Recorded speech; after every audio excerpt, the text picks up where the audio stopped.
Today we're going to talk about inverse functions and how to find an inverse function from the original function. So first of all, if you're talking about a function, think of it as, I used to say think of it as like a machine, or you can think of it as a computer program where it's designed to do something, and it'll do the same thing every time. So if I have my function f of x, whatever it is, if I take some number and plug it in for x, so let's say I take some x value and I plug it in, the function does whatever it's supposed to do. Maybe it's supposed to multiply by 2 and subtract 7, or take a square root or square, whatever the equation tells it to do, it does. And after it's done all that work, out comes the answer, which is y. So x is called the input because you're putting it in the function, and y is called the output because it's coming out of the function. It's the answer. So that's basically one way to think of a function. Now today, we're going to talk about inverse functions. Now what an inverse function does is the exact opposite of the original function. So wherever the function said to multiply, the inverse will divide. Wherever the function said to add, the inverse will subtract. If the function said to square something, the inverse will square root. It does all of the opposite functions, and it basically undoes whatever the original function did. So here's our notation. We're going to use the same notation we just used when we did the trig inverses. Remember that little -1 that looks like an exponent is not an exponent. It's actually the symbol for the word inverse. So if you see what you see on the screen right now, you don't say like f-1 of x or f to the -1. You say f inverse of x. Now, the way you do that, or the way you find an inverse, is by switching x and y. Because remember, my original function looked like this. So here's my original f of x. And we had an x going in and a y coming out. So maybe, let me make up some numbers here. Maybe I plug in 2 for x, and the function does some work. It multiplies and subtracts or adds or whatever it's supposed to do, and the answer is 10. Well, what an inverse function does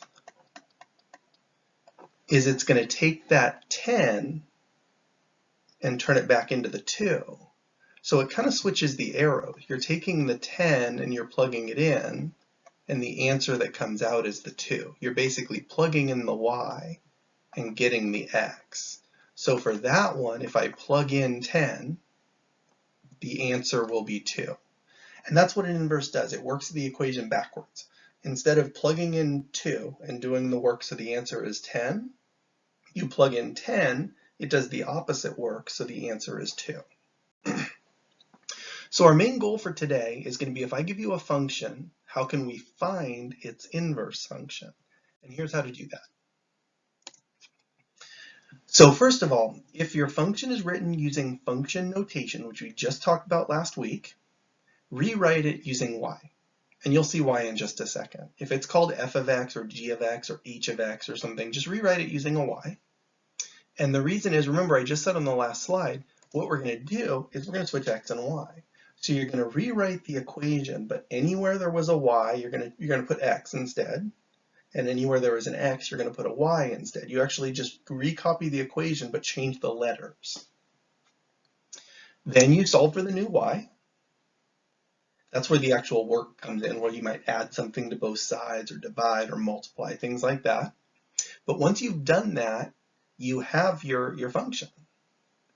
So what we're going to do is we are going to rename it f inverse of x instead of y. And the first and last step that you're seeing right now are just kind of a notation thing, so you're not confused by having the f of x in there. The real work is those two middle steps. All right, so let's go ahead and find an inverse here. This is our example for today. We have a function f of x equals 5x minus 2. So let's follow our 4 steps. I said the first step is recopy it, but instead of f of x, call it y equals. So I'm going to call it y equals 5x minus 2. Now the reason I did that is I want to switch the x and the y. So I'm going to recopy the question exactly as it is, but anywhere I see a y, I'm going to put an x. And anywhere I see an x, I'm going to put a y. Now leave everything else. That's what I meant by you're recopying, like everything stays exactly in the same spot. The 5 stayed, the equal sign stayed, the minus 2 stayed. The only thing that changes are the variables. Each x turns into a y and each y turns into an x. So now the next step is I need to solve for this y here. And to solve for something means to get it by itself. We need to get rid of everything else. So the first thing I would get rid of is that minus 2. And I can get rid of a minus 2 with a plus 2. And remember, anytime you do anything to an equation, you want to do it to both sides. So I'm going to add 2 to both sides of the equation, which will then cancel this one out. Over here on the left side, you have x plus 2. I'm going to leave that as x plus 2. And it now equals 5y. One more thing to get rid of, and that's the 5. So for my next step here, let's divide everything by 5. And cancel that 5 there. And see, now we solve for y. Once you get the y by itself, what it equals is what's left over here. So you have y equals x plus 2 over 5, which is fine for an answer. In fact, I'll box it up to show you that it's okay for an answer. You actually can go one step further here. What you could do is you could split it up. You could say, let's put the x over 5 and the 2 over 5. And then when you have x, remember an x by itself is 1x, and you can make this just a fraction. So you could say 1/5 x plus 2/5. That would be another good answer. The red one or the blue one is fine. The blue one is what we call slope-intercept form.